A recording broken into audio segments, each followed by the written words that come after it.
Emotional hijack అయినప్పుడు ఏమవుతుంది? Hijack అవ్వడం అంటే ఏంటి? ఇప్పుడు ఫ్లైట్ వెళ్తోంది, ఎవరో టెర్రరిస్టులు వచ్చారు, హైజాక్ చేస్తే ఏం చేస్తారు? ఆ ఫ్లైట్ ని వాళ్ళు ఎటు వెళ్ళమంటే అటు వెళ్ళాలి అప్పుడు కదా. హైజాక్ అంటే ఏంటి?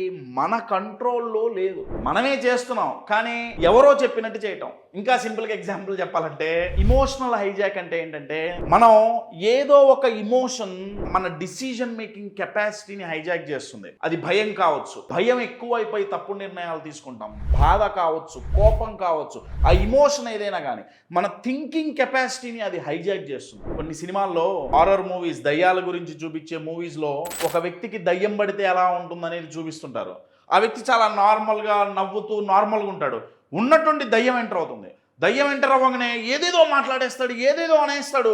మళ్ళీ తర్వాత కొన్ని నిమిషాల తర్వాత దయ్యం పోతుంది, మళ్ళీ నార్మల్ అయిపోతాడు. ఈ మధ్యలో ఉన్నది హైజాకింగ్ అంటున్నాను నేను. అలానే ఇక్కడ దయ్యం ఏంటి?